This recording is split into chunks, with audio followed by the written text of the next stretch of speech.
On this Monday night, reopening day in some provinces. Which businesses are getting back to some form of business and the cautious optimism. See what happens and then do the next step. New alarm in the U.S. and new defiance. This is my business and I have the right to keep it open. Plus, Italy loosens Europe's longest lockdown. A dark time for Canada's airlines. Hoping for a ticket out of turbulence from taxpayers. And how COVID-19 is a game changer. The sports world's goal for a comeback.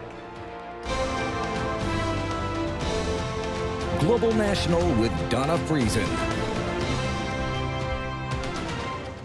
Good evening and thanks for joining us. More Canadians are getting a sense of the new normal as several provinces begin to cautiously reopen parts of the economy. But as that happens, Canada reached another milestone. The number of confirmed cases of COVID-19 in Canada has now surpassed 60,000. More than 3,800 people are known to have died from it. Here's how the numbers break down across the country. There are no new cases in several provinces today. New Brunswick, for example, has had no new cases for 16 days. It has had no deaths and has 0 active cases now. And Nunavut announced today its only case was actually a false positive.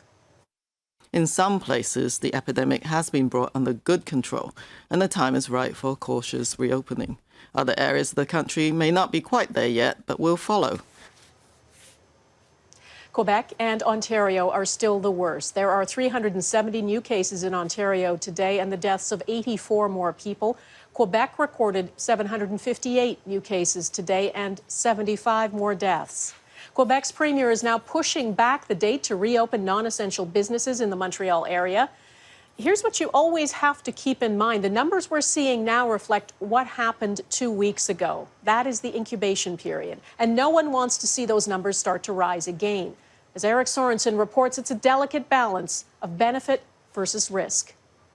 In Quebec, COVID-19 remains stubbornly active, but businesses like this bike shop were more than ready to reopen. You can see everybody that's more like the smile and everybody's happy and l'ambiance is really nice. La Chute, Quebec is like many communities in the country. The virus outbreak was limited, but the economic impact was huge. It was very, very painful financially, because there's no revenue. The business is completely closed. Ontario remains cautious. A few businesses, like car dealerships, have reopened, and garden centres. May is a crucial sales period. We hope to make it through the year. We think we'll make it through the year because we're a grower as well as a retailer. Ontario says it can open further soon because it has finally increased testing to more than 16,000 tests per day. Indeed, expanding testing is critical to containing and limiting the spread of this new virus. In Manitoba, malls have reopened. Groups up to 10 can congregate.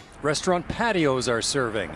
They're emerging from lockdown with some confidence in a province with very few COVID-19 cases. It's wonderful, a little bit apprehensive because we've had no customers for a month and a half now, but we've taken a lot of precautions. Public health officials across the country are cautiously embracing the shift from lockdown to reopening. So slowly, carefully, see what happens and then do the next step, I think, is a characteristic of all of the plans. Back in Quebec, the Montreal area remains a hotspot. Businesses scheduled to open there next week will be delayed now till May 18th. I think it's extremely important for these provinces to be mindful of where they're at right now on their epidemic curve and decide if it's really appropriate for them to open up or not. One concern is the lag time in detecting the spread of the virus. The economy may continue to reopen before we learn whether it's spurring a new wave of infections. Eric Sorensen, Global News, Toronto. The Cargill meatpacking plant in Alberta, which had the biggest COVID-19 outbreak in the country, has reopened. Not everyone's happy. The union representing workers held a rally outside the facility in High River today. It claims not enough precautions are in place to protect workers. Nearly half of the plant's 2,000 workers tested positive for COVID-19. One employee, a 60-year-old woman, died. The plant closed 2 weeks ago. The union argues it is still unsafe. The company says public health officials will be on site to screen returning employees. 2 shifts are going ahead with physical distancing in place. There's very, very nominal work going on inside the plant. They essentially can't operate as a packing house normally would. Some workers are refusing their right, exercising their right to refuse dangerous work. The Cargill plant handles more than 1/3 of Canada's beef packing. There are concerns about how a longer shutdown would affect the supply of meat in grocery stores and about the financial impact on cattle ranchers. Well, flying is a distant memory for most of us now. Airlines are at a standstill around the world.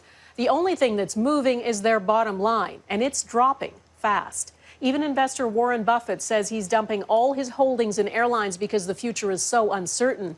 And today, Air Canada announced it lost $1 billion in the first quarter of 2020.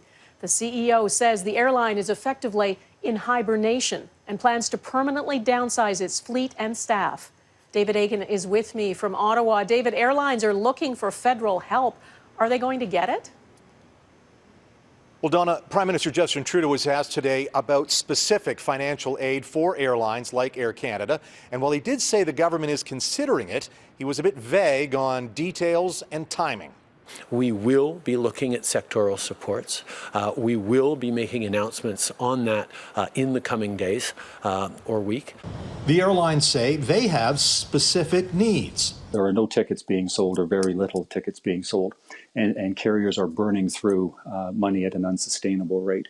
So some means of providing a financial bridge for the industry. Canadian airlines are also worried about help potential international competitors are getting from their governments. Air France on Monday got more than $8 billion in loans and loan guarantees from their government. And last month, the U.S. government agreed to a $25 billion bailout for American carriers. In Canada, help for Air Canada, WestJet, Air Transat, and others has mostly been in the form of the Emergency Wage Subsidy Program, which airlines used to bring back thousands of employees that they had laid off.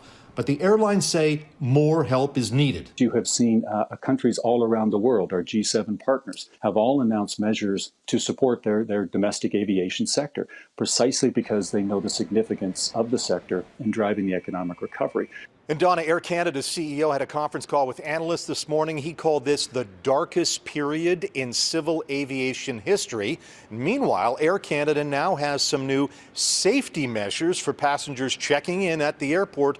There will be mandatory temperature taking, and that is going to start by May the 15th. And Air Canada says it's the first airline in North America to do that. Donna? Okay, David Akin in Ottawa, thank you. All public health experts say we'll have to get used to a new reality that our lives will be disrupted unless and until there is a vaccine for COVID-19. A huge effort is underway. At least 115 teams of researchers in at least 21 countries are working on a vaccine. World leaders have pledged almost $8 billion on a global effort. And today, Prime Minister Justin Trudeau said Canada would contribute $850 million to it. That includes money already allocated to Canadian researchers working on treatments and a vaccine. Even once we find a vaccine, whether it's in Canada or elsewhere around the world, we will share that vaccine in its formula. But production of that vaccine will be extremely important right around the world as well. It cannot just be the wealthiest countries producing that vaccine. Research is being fast-tracked and several human clinical trials are underway. There's hope one could be available within 12 to 18 months, but some researchers say that's too ambitious for a vaccine, that a more reasonable time frame could be about 4 years. The U.S. is not taking part in that global effort. An internal U.S. government document projects there could be a surge in deaths in the U.S. by the end of May, as many as 3,000 deaths a day and up to 200,000 new cases each day. As Jackson Proskow reports, despite that, a number of American states are going ahead and relaxing restrictions. We are joined now by President Donald Trump. Facing the highest number of cases and deaths in the world, President Donald Trump revised his projection for the toll COVID-19 will take on the U.S. We're going to lose anywhere from 75, 80 to 100,000 people. That's a horrible thing. We shouldn't lose one person over this. For weeks, Trump has touted a figure of 60,000 deaths. His updated numbers may still be too low. The New York Times obtained a pessimistic internal U.S. government report. It projects the number of U.S. deaths will climb from an average of 1,700 per day to 3,000 per day by June 1st. The number of new cases will rise from 25,000 per day to 200,000 per day. We are not decreasing out of this first wave. So For me, I worry that we're not going to really ever be out of this first wave and that we'll continue to go through a plateau with some decreases here and there and some spikes. As New York and New Jersey see improvement, there are more new cases in new places. Dallas reported its biggest single-day jump 2 days after Texas began reopening. I have not seen a lot of use of masks, and there are certain areas and certain times of day and certain places where it doesn't seem like social distancing is even a thing. At least 35 states have loosened restrictions, despite none meeting White House guidelines of 2 weeks of improvement. Small reopening protests continue across the country, and there's open defiance of stay-at-home orders. This is my business, and I have the right to keep it open. With no domestic travel restrictions in effect in the U.S., experts warn that as cases grow in recently reopened states, they can easily spread, seeding the virus at a time when the country still doesn't have the capacity to fully test for it. Donna? Jackson Proskow in Washington, thanks. In Italy, people got their first taste of life after lockdown in nearly 8 weeks, going outside to exercise and finally reuniting with family. Italy has had more than 200,000 confirmed cases of COVID-19 and at least 29,000 people have died from it, though many deaths may not have been recorded. The country's healthcare system was so overwhelmed in early March, the Prime Minister ordered the entire country into lockdown. Life has not returned to normal, but as Crystal Goomansingh reports, little changes are lifting spirits. An embrace months in the making. Italian families are reuniting as the country enters a new phase of living with the pandemic. I can't even speak of how excited I am. Too excited, says this 72-year-old grandfather. We have only seen her with video calls for 2 months, but it was not the same. Families are allowed to see one another again, but they can't have big gatherings, and it's only family. Friends will have to wait. People can now travel between communities and enjoy the outdoors. Hi, so nice to see you. Taylor Lay is from British Columbia but has been in the Lombardy region studying. She went out for a run for the first time in 72 days. I actually cried tears of joy. I was just so happy. I love running. I don't care that there's a mask, and it's just, it really gives you a lens of gratitude like you've never had before. In early March, Italy became the epicenter of the outbreak in Europe. To protect lives, the economy was sacrificed. Now, about 4 million people are back to work. I hope people will have common sense and understand that even if they can move around, they still have to be cautious, said this woman. The reopening is being staggered out of fear of a second wave of infections. Schools, cinemas, and most stores remain closed. Life won't get back to normal anytime soon, but at least there's a little more joy. Crystal Goomansingh, Global News, London. Carnival Cruise Line is planning to set sail again in August. The company says it's phasing in some North American service beginning August 1st. 8 ships will leave ports in Florida and Texas. The change takes effect 2 weeks after a no-sail order expires in the United States. The government of Canada, though, is still advising travelers to avoid cruise ships until further notice. Progress in Fort McMurray. Coming up, the news thousands of people have been waiting for.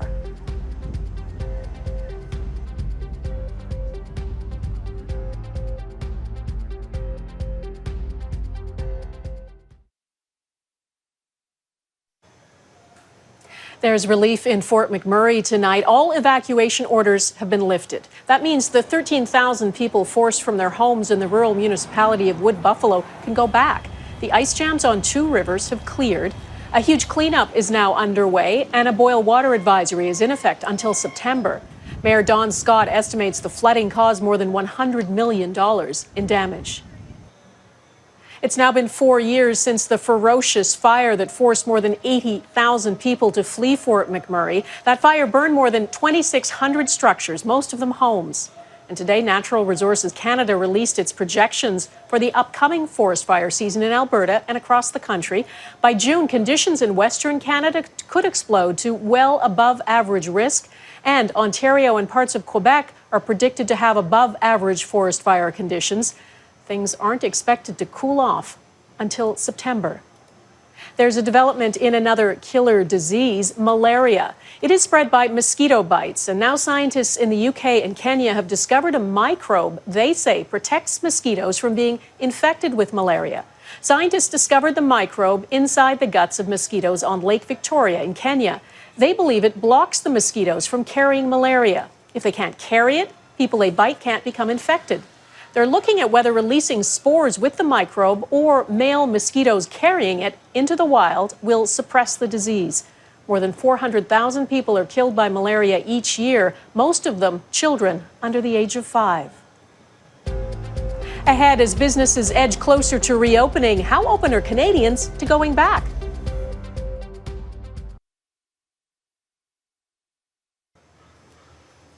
We're all longing to get back to some kind of normal, but what that will look like is still taking shape. Some kind of physical distancing seems inevitable. Manitoba has gone farthest in loosening restrictions, including opening restaurant patios today. Mike Drolet gives us a glimpse into the new reality at restaurants. Like every other restaurant, Rudy's Burgers in Toronto has had to adapt. No more inside seating, leaving customers to physically distance on the street. Unlike so many struggling restaurants, the changes have worked at Rudy's.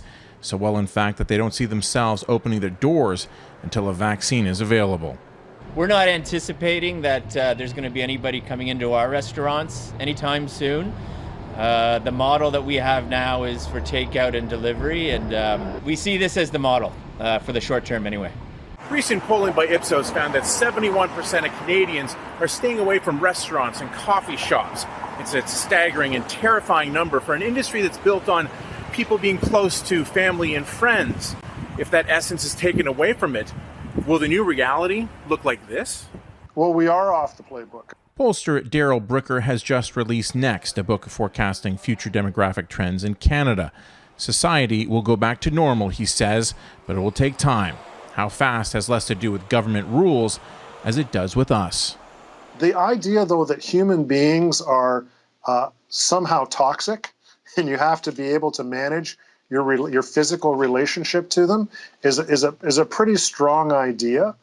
We'll have to see how quickly people are able to get over that. In a restaurant that just reopened in Bangkok, a table of 4 now seats 2, with a plastic divide down the middle. And everything the staff does is geared towards physical distancing and safety. So let's just pour some in. Toronto blogger Yashi Murphy goes out at least twice a week with her family.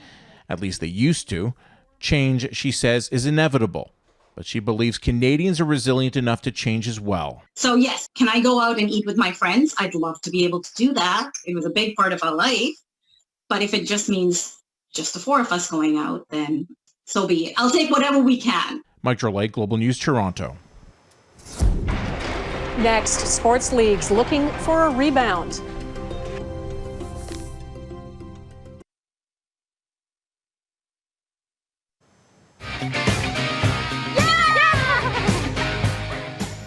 These kids in Quebec have found a cool way to pass the time. They've perfected some pretty impressive trick shots while physically distancing.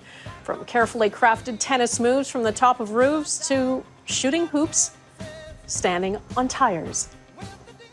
Well, a lack of sports is one of the side effects of this virus. Not only can you not play team sports, there's nothing to watch either. Professional leagues are working on plans to bring back sports in some form or another. But as Mike Armstrong reports, don't get your hopes up. If you needed a sports fix, like we're pretty desperate, maybe this is it. Florida Casino is once again running highlight games, but with some COVID-19 considerations. They aren't playing doubles, so there's less contact on the court, there are no locker rooms, players sit where there'd normally be fans, and at no point is a bare hand allowed to touch the ball. When the ball comes off the court, it's going to be sanitized in a soapy solution with bleach in it, and it's not going to be touched for 2 days after that. Those are some of the complications Major League sports are dealing with as well. In baseball, can players be sent back into crowded dugouts? There's even talk of computers calling balls and strikes so there isn't an umpire breathing down the back of the catcher. One plan being considered is to have teams pick up a shortened season in a few selected cities, but they'd have to test players for COVID-19 weekly. Hopefully we get to a point where that's possible, but I'm pessimistic. Now, there's another question about tests. If governments are still struggling to test the public, how would it look for, say, the NBA to start a massive testing program? Would the brand take a hit? But even if there were enough test kits in a month or two and the NHL tried to pick up again, travel might still be an issue. Anybody who arrives here from another country will have to follow all quarantine rules. The NHL is considering isolating players and staff in a small number of cities and holding tournaments. That would likely be without fans. But even if the league was able to reopen this fall or winter, fans could be reluctant to return, and the stadium experience could be different going forward. Not unlike air travel, where they're saying there might have to be some sort of, when it resumes, a different configuration of seats. There may also be setbacks, as one European soccer league is finding out this week. The Bundesliga has been blanket testing, hoping to resume play. It announced Monday it's found 10 players tested positive and may have to postpone its plans. Mike Armstrong, Global News. And that is Global National for this Monday. I'm Donna Friesen. We lead you tonight with a special tribute from some professional athletes. Players from 14 leagues, including Canada's Hayley Wickenheiser and Bianca Andreescu, are honoring frontline workers with the hashtag #TheRealHeroes. They're covering their jerseys with the name of a health worker they want to personally say thank you to. Thanks for watching, and take care of yourselves. Bye-bye.